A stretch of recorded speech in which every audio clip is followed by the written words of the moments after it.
pagi, nama saya Sania Indri Wahyuni. Seneng banget hari ini kita balik lagi di podcast Ruby Gensa, ruang bincang generasi berencana Undiksa.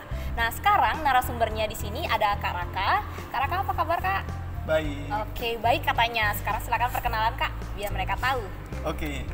Sebelumnya perkenalkan, nama saya Putra Kanata. Saya dari Prodi Pendidikan Fisika yang saat ini tergabung di Forum Genre Provinsi Bali juga, dan juga di UKM Plana Undiksa. Ada lagi? Waktu ini aku lihat CV-nya kakak banyak banget prestasi. Terus sekarang minatnya kakak di apa sih? Sibuknya kakak juga apa? Oke, kalau untuk hari ini atau saat ini itu lebih tepatnya cenderung ke teknologi sih sebenarnya. Nanti kalau misalnya ada kesempatan baik itu atau sebagainya, mungkin lebih fokusnya ke teknologi gitu misalnya. Dan juga tidak terlepas dari public speaking juga kan tergabung di forum, banyak mendapat kesempatan untuk berbicara di depan umum, dan itu sih yang memang benar-benar aku jalani dengan sangat excited untuk saat ini. Iya, dan sekarang kakak lagi di semester 7 ya kak, lagi sibuk-sibuknya proposalan gitu kak ya? Iya, benar sekali. Nah, aku juga tadi sempat ngobrol nih sama Kak Raka. Kak Raka itu banyak banget seperti menggagas atau masuk di dalam suatu komunitas, dan sekarang kakak mau ngasih tahu nggak komunitas apa aja yang bikin kakak lebih peduli sama lingkungan, lebih peduli sama generasi muda, khususnya generasi berencana kayak gitu kak? Oke, jadi untuk saat ini memang ada beberapa organisasi yang tengah aku ikuti, terusannya diantaranya ada yang namanya Hikpen Bali, Himpunan Generasi Peduli Pendidikan, yang bergerak di bidang pendidikan, khususnya karya tulis seperti itu, terus PAUD. Nah, kemudian yang kedua itu aku tengah mendirikan bersama teman-teman yang di luar Bali sih, menggagas markas produktif. Itu suatu wadah untuk bagaimana sih kita bisa memberdayakan generasi muda, memberikan suatu ilmu dengan narasumber-narasumber yang terpercaya nantinya, sehingga kita itu generasi muda bisa lebih produktif melewati masa-masa transisi ini. Jadi nggak melulu kita berbicara masalah pacaran, jadinya seperti itu. Habis belajar kita ada waktu untuk paling tidak mencari sesuatu hal yang baru, karena masa sekarang kan perkembangan dunia itu cepat banget, persaingannya ketat banget. Jadi kita harus mencari hal-hal lain, nggak terfokus pada apa bidang kita saja, karena kemungkinan nanti kita juga harus bisa menguasai skill-skill yang lainnya. Terus yang selebihnya itu ada UKM Plana, kemudian Forum Genre Provinsi Bali, dan juga HMJ. Itu sih kalau untuk di organisasi yang aku ikuti. Ya menarik banget sih kalau misalkan jadi generasi muda, kita harus benar-benar aktif dan peduli sama lingkungan. Terus aku benar-benar pengen tahu nih, kalau misalkan orang-orang aktif kayak Kak Raka itu apa sih sebenarnya motivasinya yang bikin kakak menjadi Kak Raka seperti sekarang kayak gitu? Oke, kalau menurut aku sendiri itu karena passion sih. Aku nggak satu aja punya passion, jadi ada beberapa passion yang benar-benar aku sukai, diantaranya public speaking, kemudian ada teknologi dan komputer programming. Itu semua yang membuat aku menjadi semangat di semua organisasi ini. Kenapa? Karena organisasi itu kan erat kaitannya dengan public speaking gitu. Jadi di sana aku bisa melatih public speaking, karena dengan public speaking kita bisa menyampaikan apa yang ada di pikiran kita itu dengan baik, tanpa ada salah tafsir di orang lain gitu. Semakin kita pandai public speaking, maka kesempatan untuk kedepannya lebih sukses itu semakin tinggi gitu. Terus kedua, bagian teknologi, ya kita tahu bahwa pendidikan jika kita kaitkan dengan teknologi itu akan menjadi sesuatu hal yang seru. Seperti Pak Nadiem Makarim, bahkan bisa sampai menjadi Menteri Pendidikan saat ini. Itu karena teknologi, menggagas teknologi, dan juga sekarang mau mengkaitkan dengan pendidikan, bagaimana teknologi itu bisa membantu di sektor pendidikan. Aku sangat excited, sangat senang jika sudah mulai berbicara ke masalah public speaking dan juga teknologi seperti itu. Oh iya, menarik banget. Jadi sekarang ini Kak Raka tuh sangat aktif, abis itu percaya banget kalau passion itu harus ditempa kayak gitu kak ya, nggak boleh cuma kita percaya punya passion terus nggak dieksekusi gitu passionnya kak. Ya benar sekali Sanya. Terus aku juga mau tahu nih, kalau misalkan kakak sekarang kan banyak ikut organisasi, terus kakak banyak banget pasti ketemu sama orang yang karakternya beda-beda. Ada nggak sih cerita unik yang ketika kakak masuk di organisasi itu, terus kakak belajar dari cerita itu yang kakak rangkum dari cerita orang-orang di dalam organisasi itu? Oke, kalau yang paling menarik ya, itu pada saat kakak jadi ketua HMJ sih. Itu benar-benar perjuangan yang gimana ya, indah sih sebenarnya untuk dikenang, tapi berat untuk diulang. Karena memang kalau di prodi pendidikan fisika itu sendiri jumlah mahasiswanya sedikit, tapi program kerjaan itu banyak. Tapi dari sana kita bisa belajar bagaimana dengan tim yang sedikit kita bisa harus membangun teamwork yang solid, walaupun dengan berbagai karakter kita harus bisa menyesuaikan diri. Perpecahan ataupun gesekan-gesekan itu pasti terjadi, tapi dengan kita bisa mengatasinya, itu suatu hal yang sudah sangat bagus, sudah sangat dewasa sekali, dan bisa paling tidak organisasi itu bisa berjalan dengan lancar. Kurang lebih itu sih yang benar-benar berkesan, yang apa namanya ya, Pengalamannya. Iya, pengalaman yang sangat unik kalau dari kakak sendiri. Unik, abis itu gimana caranya kita ditantang untuk menyesuaikan diri juga kayak gitu kak ya, pasti. Iya, benar. Terus kalau misalkan sekarang kakak itu kan sebagai duta generasi provinsi Bali gitu, bisa cerita singkat nggak kayak gimana perjuangannya kakak atau prosesnya kakak sehingga kakak mendapatkan gelar pada saat ini sekarang? Waktu itu kan kakak mendapat gelar duta inteligensia di Universitas Pendidikan Ganesha. Itu udah lama, tahun 2000 berapa ya, 2018 kalau nggak salah. Dan pada saat diminta untuk seleksi di Unixa, jadi terpilih untuk mewakili Unixa ke provinsi. Nah, berbekal apa ya, pengalaman kakak yang waktu itu lebih banyak organisasi di HMJ, jadi itu yang mungkin kakak andalkan, karena memang pada waktu itu kakak nggak banyak bisa terjun di UKM karena banyak sekali kegiatan di HMJ. Dan ya, karena juga dari dalam diri kakak sendiri, dalam diri aku itu ingin rasanya berbagi pengalaman dengan orang lain. Jadi aku nggak banyak sih ilmu yang aku bawa ke provinsi, hanya tekad ingin berbagi dengan para remaja bagaimana pengalaman yang aku alami dan bagaimana aku melihat situasi saat ini yang memang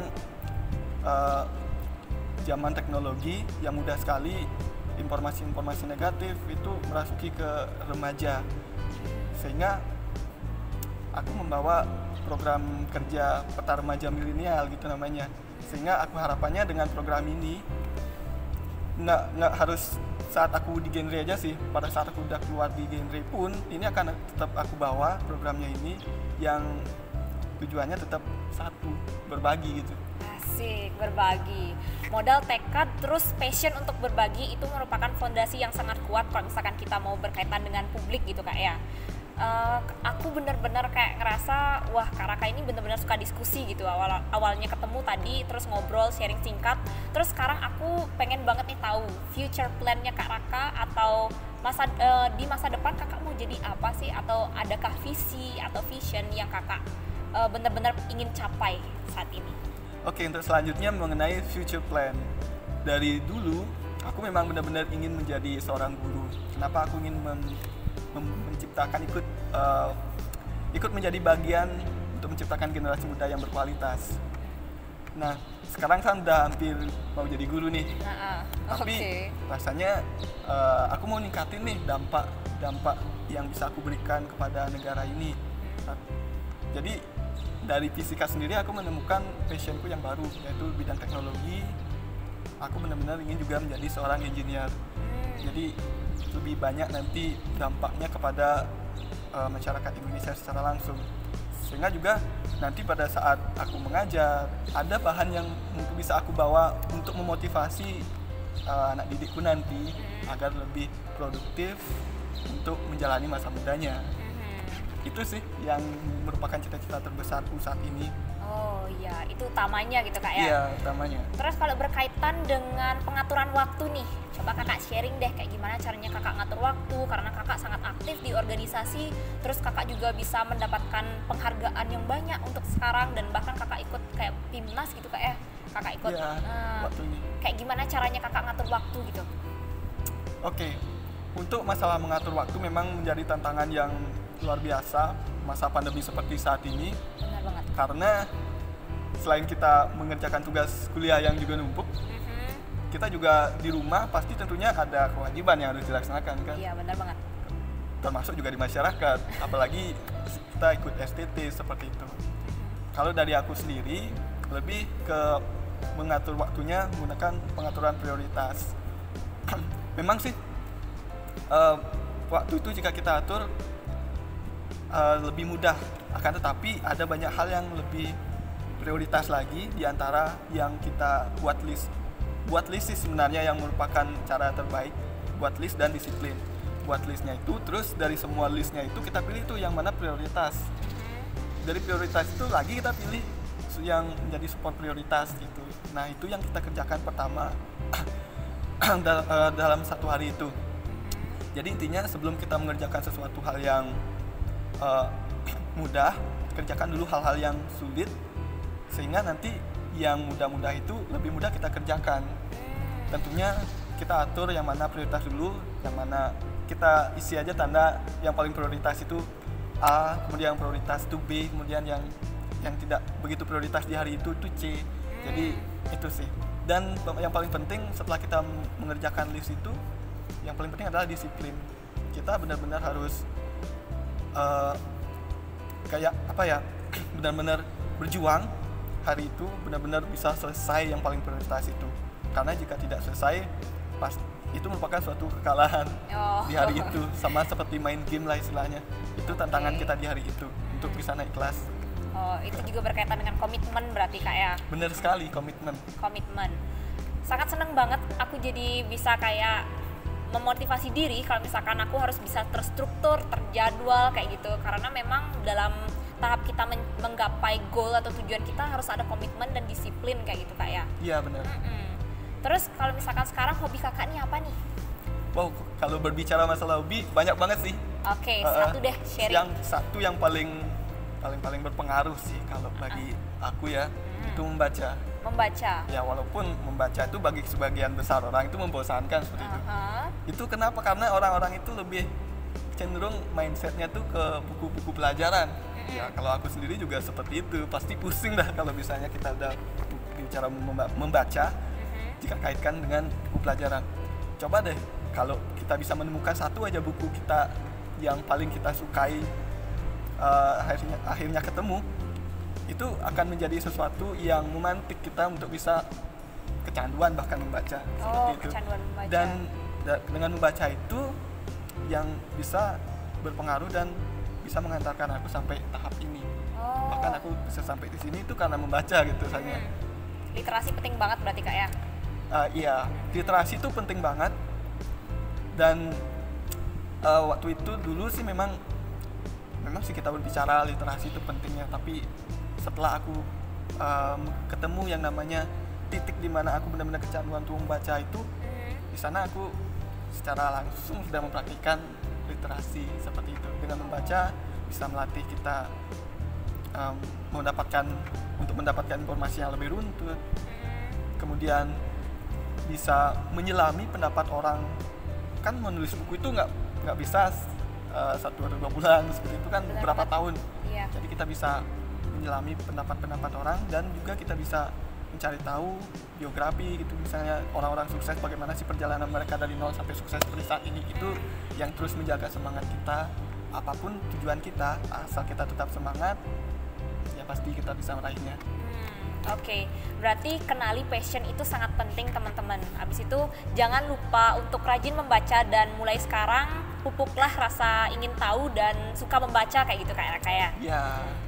Nah, kalau ngomongin generasi muda, pasti kita harus melindungi diri atau memproteksi diri dengan cara berpikir kritis gitu ya.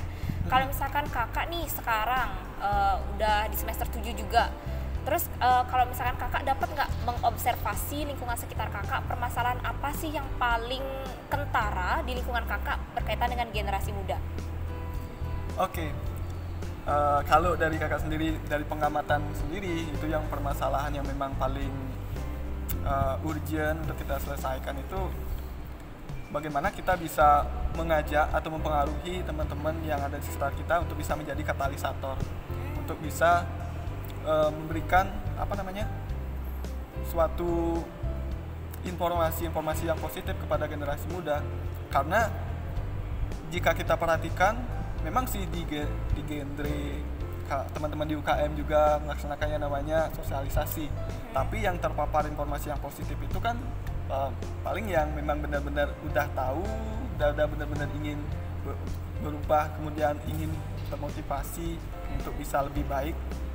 Tapi ada tuh di luar sana yang memang orang-orang yang tidak suka seperti itu ikut sosialisasi. Nah, bagaimana kita bisa masuk ke sana? Nah, caranya adalah kita memanfaatkan yang sudah join seperti itu, terus teman-teman kita sebagai katalisator. Satu aja yang bisa masuk ke lingkungan sana, itu sudah menjadi suatu saat momentum atau kesempatan kita untuk merubah itu semua. Karena kita jika berbicara masalah permasalahan di remaja itu sangat kompleks. Iya, benar banget.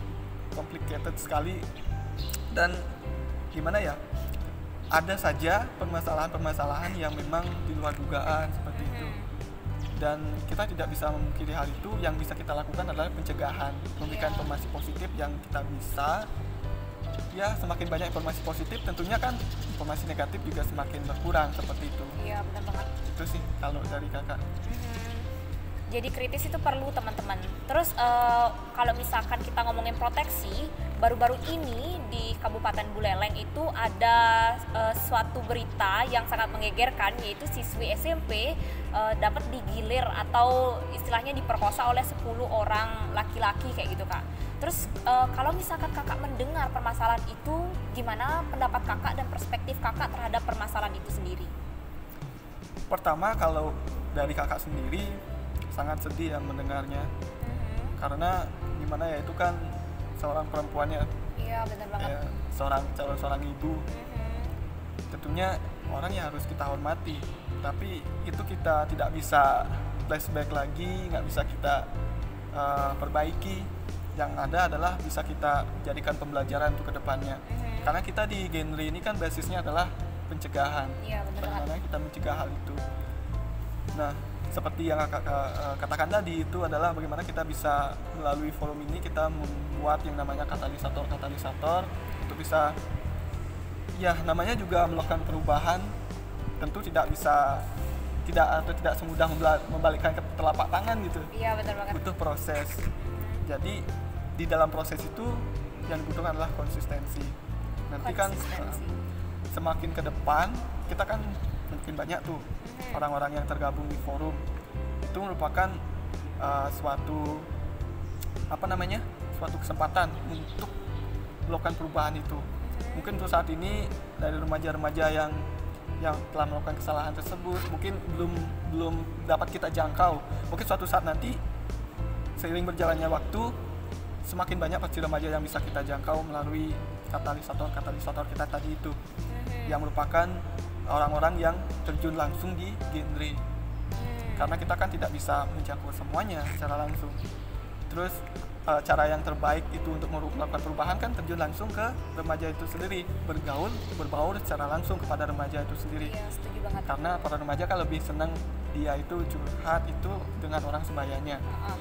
Nanti misalnya seperti ini, kalau misalnya di lingkungan itu nggak ada yang namanya katalisator, tentunya kan banyak energi negatif. Jadinya janji-janji atau kegiatan-kegiatannya itu bisa jadi ke hal negatif. Kalau misalnya ada katalisator kan bisa diarahkan ke hal yang positif seperti biar bisa si generasi pemuda itu mempengaruhi orang lain biar bisa jadi positif juga gitu, Kak, ya. Iya, benar. Terus kalau misalkan kita ngomongin mempengaruhi orang lain nih, kalau dari pendapatnya kakak, stakeholder atau pilarnya yang bisa kita jadikan teladan atau yang sangat bertanggung jawab dalam proteksi pemuda itu sebenarnya siapa sih, Kak? Kalau menurut kakak sendiri, yang bisa menjadi suatu pilar untuk kita bisa bergerak itu salah satunya adalah organisasi di forum generasi berencana. Itu bisa kita jadikan suatu wadah untuk kita bergerak. Kenapa? Karena dari sana kita bisa menjalin kerjasama secara formal dengan masyarakat yang ada pada umumnya, seperti di desa, seperti itu kan kita bisa menggunakan melalui forum itu kita bisa ya istilahnya menggerakkan masyarakat, misalnya untuk bisa join, bisa datang itu untuk mendapatkan informasi. Kalau kita misalnya bergerak sendiri kan susah ya, Iya, benar karena kita nggak punya yang namanya trust, belum punya trust yang begitu kuat di masyarakat. Siapa sih yang mau bicara itu, siapa sih genre itu, siapa sih yang jadi pembicara itu, kan belum tentu dia tuh sukses, kenapa kita harus mendengarkan dia gitu. Jadi kita ini memang masih muda, sama-sama masih muda, masih dalam proses yang tentunya kami yakin bahwa dengan proses yang baik itu di masa depan pasti akan menjadi orang yang sukses dan bermanfaat di masyarakat itu. Untuk saat ini karena kita masih belum punya apa-apa nih yang bisa kita banggakan agar membangun motivasi orang itu untuk bisa ikut, makanya penting sekali yang menjadi pilar itu dari BKKBN, Forum Genre Provinsi Bali atau Forum Genre Indonesia secara umum. Gitu Sania. Oke, jadi perlu banget wadah sehingga kita bisa mengembangkan diri berkaitan dengan sosial kita juga gitu Kak ya. Iya. Soalnya aku juga sering nih terpapar sama istilah kalau misalkan kita tuh kita akan sangat terpengaruh sama lingkungan sekitarnya kita kayak gitu Kak ya. Berarti penting banget untuk ada di suatu lingkungan yang bisa mendukung perkembangannya kita seperti itu ya. Iya. Terus kalau misalkan sekarang nih kita ngomongin proteksi. Kalau misalkan dari kakak sendiri, gimana sih pentingnya proteksi diri bagi remaja? Terus apa yang bisa kita lakukan untuk memproteksi diri bagi para remaja di luar sana? Soalnya kan sekarang ada banyak orang yang sudah sadar bahwa hal-hal buruk, hal negatif seperti hubungan seksual pranikah itu berbahaya, tapi mereka kadang-kadang hilaf gitu istilahnya Kak. Kayak gimana menurutnya kakak dan bagaimana proteksi diri yang akan efektif berjalan untuk mereka? Oke. Kalau dari kakak sendiri, khususnya bagi perempuan ataupun laki-laki sih sebenarnya, yang tadi kan kasus yang kita bicarakan itu perempuan ya, bagaimana bisa memproteksi diri khususnya bagi perempuan itu lebih kepada cara kita melakukan pacaran juga. Ada namanya istilah toxic relationship gitu Sania. Jadi penting sekali bagi perempuan khususnya yang memang memiliki risiko yang sangat tinggi itu jika salah dalam melakukan suatu hubungan bisa berakibat kehamilan yang tidak diinginkan, seperti itu, kemudian kekerasan seksual. Bagaimana kalau dari kakak sendiri tipsnya, ayolah kita join di komunitas-komunitas yang positif, kemudian ikuti kegiatan-kegiatan yang positif juga, kemudian kenali calon pasangan Anda, teman-teman semua. Jadi jangan langsung langsung diterima begitu saja, tapi gali dulu bagaimana latar belakang atau backgroundnya sendiri, sehingga pacaran itu bukan soal soal seneng-senengnya aja, tapi pacaran itu jadikanlah suatu kesempatan untuk bisa lebih baik lagi, jadikan sebagai motivasi. Tapi jika misalnya pada saat pacaran itu sudah timbul yang namanya kekangan-kekangan seperti itu sudah cenderung masuk ke toxic relationship. Jadi kita akan lebih banyak menghabiskan waktu kita dengan hal-hal yang sebenarnya tidak begitu penting. Jadi jadi pikirkan sekali lagi, apa sih yang bisa kita lakukan sampai umur kita 22 tahun. Jika misalnya kita lebih banyak menghabiskan untuk pacaran negatif, itu perlu kita introspeksi diri, perlu kita perbaiki. Karena yang sangat penting itu bagaimana kita bisa menggunakan pacaran itu untuk media sebagai kita untuk bisa meningkatkan produktivitas, saling melengkapi, saling menyemangati tanpa ada kekangan-kekangan yang bisa membuat depresi, bisa membuat kita itu terjerumus ke hal-hal yang negatif, bisa membuat kita lupa waktu dan lupa akan tugas dan kewajiban utama kita selaku pelajar saat ini. Kayak gitu. Iya. Oke. Kalau misalkan ngomongin kayak pacaran, posesif kayak gitu, aku jadi ingat kalau misalkan kalau ada pasangan ini berkaitan dengan partnership gitu kan ya Kak ya. Bukan tentang posesivitas atau kepemilikan kayak gitu. Jadi berkembang bisa sama-sama kayak gitu Kak ya. Iya benar. Terus yang paling penting nih menurut Kakak kalau misalkan mau jadi generasi berencana, kalau dari versi Kakak tuh kayak gimana? Kalau dari aku sendiri, yang paling penting itu kita memiliki mimpi terlebih dahulu. Kita harus percaya bahwa kita bisa meraih mimpi itu. Jadi kekuatan terbesar itu adalah pikiran. bayangkan deh kalau misalnya kita nggak punya sebuah mimpi, ibarat kita mau pergi ke suatu tempat tapi kita nggak tahu tempat itu yang mana, jadi apa yang bisa kita pikirkan di jalan ini, jadinya kita salah arah terus gitu. Mimpi itu sangat penting. Kemudian perencanaan itu sangat penting. Kenapa? Karena untuk ya meminimalisir kegagalan di tengah jalan. Jadi percuma kita sudah berjuang keras tapi ternyata perencanaan kita kurang, akhirnya sering kali ketemu dengan kegagalan. Tapi juga berencana pun tidak menjamin kita bisa sukses. Kenapa? Karena kadang juga rencana terbaik pun tidak bisa menghasilkan hasil yang terbaik, karena kedepannya kita juga akan bertemu dengan yang namanya perubahan. Maka kita juga harus siap dengan perubahan. Tapi jika kita tidak melakukan perencanaan sama sekali, ya kegagalan itu udah pasti. Nah, ada suatu pepatah yang mengatakan bahwa dengan merencanakan maka kita sudah setengah menuju kesuksesan itu sendiri. Maka dari itu yang paling penting bagi kakak adalah pertama mimpi, kedua perencanaan. Mimpi, perencanaan. Nah, kalau misalkan kita sekarang generasi muda teman-teman, jadi sangat amat penting untuk nge-set our goal. Kayak kita harus punya tujuan dalam hidup, kita harus bermimpi setinggi-tingginya, dan ketika kita mau menggapai mimpi kita harus merencanakan itu. Dan disinilah kita harus berbagi mengenai informasi sebagai generasi muda, bukan cuma hanya terfokus pada satu hal negatif yang bisa menjatuhkan mimpi kita gitu kan ya. Iya, benar. Nah, di akhir dari segmen ini, apa sih yang ingin kakak sampaikan kepada generasi muda, khususnya remaja yang sedang mendengarkan ini? Kalau terakhir dari kakak adalah mari kita ciptakan mimpi terlebih dahulu, kemudian buat perencanaan, kemudian yang selanjutnya adalah perjuangkan dengan sepenuh hati dan tentunya dengan semangat kerja keras. Jangan sia-siakan waktu. Waktu itu adalah emas. Jadi kita tidak bisa mengulang lagi waktu itu, kita hanya bisa melakukan yang terbaik hari ini. Lakukan yang terbaik, apa yang kamu miliki itu tepat hari ini. Jadi jangan fokus di masa depan kita tuh bagaimana, jangan khawatirkan.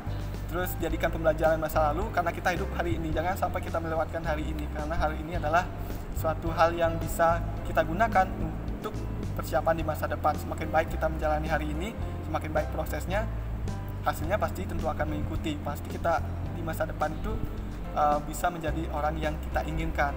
Jadi orang sukses itu sendiri pun sering memberikan kita nasihat, apa yang kita lakukan hari ini itu menentukan 10 tahun ke depan. Wow, sangat powerful banget itu quotes yang di akhirnya yang dikasih sama Kak Raka, itu sangat luar biasa teman-teman. Jadi kalau misalkan masa depan kita dan kita saat ini hidup bukan cuma untuk hari ini, tapi juga untuk di masa depan kita. Cuman masa depan kita sangat bergantung pada saat hari ini gitu Kak ya. Benar kayak sekali. Gitu. Bener banget. Oke, itu dari pembahasan, dari ngobrol dan diskusi dari Sania dan Kak Raka. Terima kasih Kakak sudah menyempatkan untuk datang di sini. Terima kasih untuk sudah membagi informasi yang Kakak punya di sini, dan sangat luar biasa untuk mengetahui kegiatan, kesibukannya Kakak, terus mimpinya Kakak. Semoga ini bisa menjadi inspirasi atau motivasi bagi teman-teman yang mendengarkan di rumah. Terima kasih untuk pembahasan kali ini Kak Raka, dan itu dia semua dari bahasan untuk topik kali ini. Jadi berpikir kritis, terus ada toxic relationship. Jangan lupa diambil intisari yang baik-baiknya, yang buruknya tolong jangan ditiru. Saya Sania Indri Wahyuni. Saya Putra Kanata. Itu dia pembahasan kita kali ini. Sampai jumpa dan Salam salam genre.